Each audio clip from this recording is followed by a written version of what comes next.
નમસ્કાર મિત્રો Par Tapi Narmada river link project એ પ્રોજેક્ટ કે જેનો ભારે વિરોધ થયો, આંદોલન થયા, મુખ્યમંત્રીએ પોતે જવાબ આપવો પડ્યો, CR પાટીલે પોતે જવાબ આપવો પડ્યો અને આ વિવાદ ચૂંટણીમાં અસર કરશે તો શું પરિણામ આવશે તેવી પણ ચર્ચાઓ શરૂ થઈ. વાત એ છે કે આ પાર તાપી નર્મદા રિવર લિંક પ્રોજેક્ટમાં આ તમામ ચહેરાઓ જોડાયેલા છે. આ તમામ ચહેરાઓ જે તે સમયે ખૂબ ચર્ચામાં આવ્યા આ પ્રોજેક્ટને લઈ. તેની વિશે વાત કરવી છે અને તાજા અપડેટ શું સામે આવ્યા છે. શું પાર તાપી નર્મદા રિવર લિંક પ્રોજેક્ટને પડતા મુકાયેલા પ્રોજેક્ટમાં મૂકી દેવામાં આવ્યો છે, રદ કરવાની વાત હતી તે ક્યાં પહોંચી છે, ભૂતકાળ શું કહે છે, વિસ્તારથી વાત કરું એ પહેલા તમે આ લિસ્ટ જોઈ લો. આ તાજું લિસ્ટ છે કે પ્રોજેક્ટ ક્યાં પહોંચ્યા છે. અલગ અલગ નામ છે, તમે જોઈ શકો છો. એમાં સૌથી મહત્વનું નામ તમે જોઈ શકો છો, પાર Tapi Narmada river link project છે ગુજરાત અને મહારાષ્ટ્રનો. હવે તેનું સ્ટેટસ શું કહે છે? આ સ્ટેટસને લઈને તે વિરોધ થયો હતો થોડા સમય પહેલા, પરંતુ આ સ્ટેટસમાં ફેરફાર થયો છે. DPR કમ્પ્લીટ છે, પરંતુ તેને પ્રાયોરિટી લિંક્સમાંથી દૂર કરવામાં, એટલે પ્રાથમિકતા છે તેમાંથી તેને દૂર કરવામાં આવ્યો છે અને કહેવામાં આવે છે કે પડતલ મુકાયેલા જે પ્રોજેક્ટ છે તેમાં હવે પાર તાપી રિવર લિંક પ્રોજેક્ટનો પણ સમાવેશ થઈ ચૂક્યો છે. એટલે કે હવે તેને પડતર મૂકવાના પ્રોજેક્ટમાં મૂકવામાં આવ્યો છે. આ તેનું સ્ટેટસ છે. બાકી તમે જોઈ શકો છો અન્યમાં DPR કમ્પ્લીટ લખવામાં આવ્યું છે, પરંતુ પાછળ આ પ્રકારનું લખવામાં નથી આવ્યું. એટલે કે આમાં ખૂબ મોટા અપડેટ સામે આવ્યા છે. 15 ડિસેમ્બરે સંસદમાં આ વાત સામે આવી છે. આપણે આગળ વધીએ. તમે જોઈ શકો છો કે આ આપણે રાજ્યસભા સાંસદ છે બાબુભાઈ જેસંગભાઈ દેસાઈ. આ જેમ કે આ વાત તો 2022 પહેલાની છે, 2022ની વિધાનસભા ચૂંટણી પહેલાની ગુજરાતની, પરંતુ થોડા સમય પહેલા જ્યારે રાજ્યસભામાં બાબુભાઈએ સવાલ પૂછ્યો હતો કે ભાઈ અલગ અલગ પ્રોજેક્ટ ક્યાં પહોંચ્યા છે, ત્યારે તેને જવાબ આપવામાં આવ્યો હતો. તમે જોઈ શકો છો કે પાર Tapi Narmada river link project Gujarat અને મહારાષ્ટ્રને જોડતો આ પ્રોજેક્ટ, ગુજરાત મહારાષ્ટ્રનો માફ કરશો, આ પ્રોજેક્ટ છે જેમાં અલગ અલગ દક્ષિણ ગુજરાત સહિતના નદીઓનું પાણી સૌરાષ્ટ્ર કચ્છના સૂકા વિસ્તાર સુધી પહોંચાડવાની વાત. DPR complete. આ જે જવાબ મળ્યો હતો ત્યારબાદ ભારે વિરોધ થયો હતો. હું તમને ફરી એક વખત બતાવી દઉં. આ સવાલ છે ને એમણે 4 ઓગસ્ટ 2025ના રોજ પૂછ્યો હતો જલશક્તિ મંત્રાલયને. તમે ઇન્ટરલિંકિંગ ઓફ રિવર પ્રોજેક્ટ એ સવાલ હતો અને તેના જવાબમાં આ વાત મળી હતી કે ભાઈ DPR કમ્પ્લીટ થઈ ચૂક્યો છે. ફરી વિરોધ થયો, ફરી આંદોલન થવાનું હતું. મોટી માત્રામાં આદિવાસી સમાજના લોકો ભેગા થયા અને ત્યારબાદ જવાબ આપવો પડ્યો હતો. અતિ મહત્વની બાબત એ પણ છે કે અનંત પટેલે ત્યારબાદ સવાલ પણ પૂછ્યો હતો વિધાનસભામાં. શું કે 31/7/2025ની સ્થિતિએ પાર તાપી નર્મદા રિવર લિંક યોજના રદ કરવામાં આવી છે કે મુલતવી રાખવામાં આવી છે? હકીકતમાં આ વાત સાચી છે અને જો હા, તો ઉક્ત યોજના રદ કરવા અને મુલતવી રાખવા અંગેનો કેન્દ્ર સરકારનો પત્ર રાજ્ય સરકારને ક્યારે મળ્યો?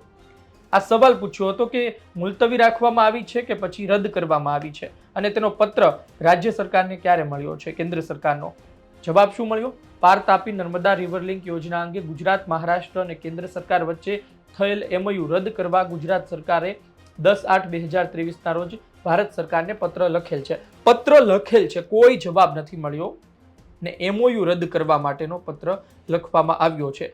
જેમ કે આ સમગ્ર યોજના છે પાર તાપી નર્મદા રિવર લિંક એ આવનાર સમયમાં થશે નહીં, રદ કરીએ છીએ, એ કોઈ સ્પષ્ટતા નથી કરવામાં આવી. એક વાત એ પણ છે કે આ સવાલ કેમ પૂછવો પડ્યો, મુલતવી અને રદ, આ બે સવાલ કેમ છે? એની પાછળના કારણો છે. કારણ કે જ્યારે ગુજરાત વિધાનસભાની ચૂંટણી હતી 2022ની, એ સમયે મુખ્યમંત્રી ભૂપેન્દ્ર પટેલે એ સમય પહેલા એક પત્રકાર પરિષદ કરી હતી અને કહ્યું હતું કે પાર Tapi Narmada river link project અમે રદ કરીએ છીએ. જોકે ત્યારબાદ CR પાટીલે કહેવું પડ્યું કે નહીં, અમે આ પ્રોજેક્ટ મુલતવી રાખ્યો છે. આ જ કારણોસર આ સવાલ કરવામાં આવ્યો હતો. એ સમયના વિડીયો પણ ઉપલબ્ધ છે, તમે સાંભળો કે મુખ્યમંત્રી ભૂપેન્દ્ર પટેલે શું કહ્યું હતું, રદ કરવા બાબતે તેમણે વાત કરી હતી, અને CR પાટીલે શું કહ્યું હતું, મુલતવી રાખવા બાબતે તેઓ બોલ્યા હતા. કોઈ પણ યોજના અમલમાં મૂકવામાં આવે છે, જાહેર કરવામાં આવે છે, ત્યારબાદ સંબંધિત રાજ્ય સરકારની મંજૂરી બાદ જ આગળ વધતી હોય છે. સદ્રવ યોજના માટે ગુજરાત સરકાર દ્વારા કોઈ પણ પ્રકારની મંજૂરી આપવામાં આવી નથી અને ગુજરાત સરકારનો નિર્ણય છે કે સદ્રવ યોજના કોઈ પણ સંજોગોમાં આગળ વધારવામાં નહીં આવે. આ યોજના સંદર્ભે માન્ય કેન્દ્રીય ગૃહ તથા સહકારિતા મંત્રી શ્રી અમિતભાઈ શાહ સાહેબ, નિર્મલા સીતારમણજી, ગજેન્દ્રસિંહજી શેખાવત તથા રાજ્યના આદિવાસી મંત્રીઓ, ધારાસભ્યો તથા સાંસદ સભ્યોની બેઠકમાં પણ આ યોજના રદ કરવા અંગે સહમતિ સધાઈ છે. આમ આદિવાસી ભાઈ બહેનોની લાગણીને માન આપીને આ યોજના રદ કરવાનો નિર્ણય કરવામાં આવે છે. શ્વેતપત્રની માંગ કરી રહ્યા છે. શ્વેતપત્ર લઈને ત્યાં સુધી આ વિરોધ ચાલી રહ્યો છે. મને લાગે છે ત્યાં સુધી શ્વેતપત્ર કે ના પત્રની વાત જ હવે રહેતી નથી. જ્યાં એમનું જે સમાધાન છે, મગજનું સમાધાન છે, એ ક્લિયરલી અહીંયા કહી દેવામાં આવ્યું છે કે આ યોજના રદ કરવામાં આવે. એટલે હવે કોઈ પણ જાતનો પ્રશ્ન રહેતો નથી. મારે સ્પષ્ટપણે કહેવામાં આવ્યું છે એની અંદર અત્યારે આ યોજના બનાવવામાં આવી અને આપણે કહ્યું કે આદિવાસીઓને ભરમાવવામાં આવ્યા છે, તો સરકાર તરફથી એવા પ્રયત્નો નહીં થયા કે આ યોજનાનો ફાયદો શું છે, અથવા સરકાર આદિવાસીઓને સમજાવવામાં નિષ્ફળ રહી? અમુક વખતે અમુક સંજોગોમાં જે તે વખત સમય, જેને કહીએ સમય અગત્યનો હોય છે, અને સમય એ વખતે એવો હોય કે જેના કારણે કોઈ પણ વસ્તુ સાચી પણ સમજવાની તૈયારી ન હોય, અને સરકાર હર હંમેશ પ્રજાના હિત માટે કામ કરતી હોય, આવા સંજોગોમાં અત્યારે આ રદ કરવા. સર, આ યોજનાથી શું ફાયદો થવાનો હતો અને એનાથી કેટલો બધો ફાયદો થશે એ પછી આપણા પાસે ફરી પાછા મળીશું. કોઈ ડીપીઆર બન્યો નથી. આ પ્રોજેક્ટ કરવા માટેની કોઈ યોજના અમારા મંત્રાલયમાં નથી, ને ચોક્કસપણે એ યોજનાને પડતી મૂકી છે. પરંતુ કોંગ્રેસ પાસે અન્ય મુદ્દા નહીં હોવાને કારણે આવા મુદ્દાઓને ઉછાળીને લોકોનો ભ્રમ ફેલાવીને આદિવાસી ભાઈ બહેનોને ગેરમાર્ગે દોરવાનો પ્રયત્ન થાય છે. આપે સાંભળ્યું કે મુખ્યમંત્રી ભૂપેન્દ્ર પટેલે શું વાત કરી હતી, CR પાટીલે શું વાત કરી હતી. તમે સમજો કે નાણામંત્રી નિર્મલા સીતારમણે છે તે સમયે પોતે બજેટ રજૂ કરતા સમયે આની વાત કરી હતી. ત્યારબાદ ભારે વિરોધ થયો અને ત્યારબાદ જે મેં તમને વાત કરી અને મુખ્યમંત્રીનો તમે અવાજ સાંભળ્યો, તેમને પત્રકાર પરિષદ સાંભળી, મુખ્યમંત્રીએ કહ્યું કે અમે રદ કરીએ છીએ.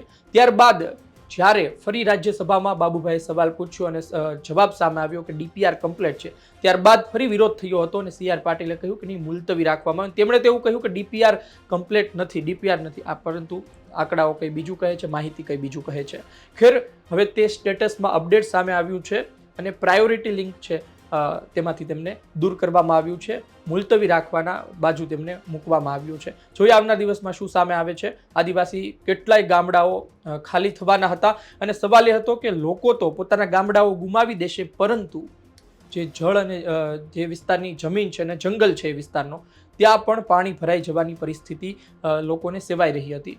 આનો ફાયદો પણ એક હતો કે ભાઈ સૌરાષ્ટ્ર અને કચ્છમાં જે પાણી નથી પહોંચતું ત્યાં પાણી પહોંચે, સૂકા વિસ્તાર સુધી પાણી પહોંચે, ને આમ પણ એ વિસ્તારનું ઘણું ખરું પાણી દરિયામાં ભળી જતું હોય છે, કામ નથી આવતું. આ વિચારીને આ પ્રોજેક્ટ આગળ વધારવામાં આવ્યો હતો. પરંતુ કોઈ એક મોટો વર્ગ પરેશાન થાય અને વિસ્થાપિત થવું પડે અને એનું સમગ્ર લૂંટાઈ જાય તો પછી એ પ્રોજેક્ટનું શું કામ. આ સાથે જ હવે મુલતવી રાખવાની દિશામાં આગળ વધી રહ્યો છે. આ અપડેટ છે. આપનું શું કહેવું છે કોમેન્ટ બોક્સમાં જરૂરથી જણાવજો. પાર Tapi Narmada river link project વિશે અને આ નિર્ણય વિશે આપનો અભિપ્રાય લખજો. ધન્યવાદ.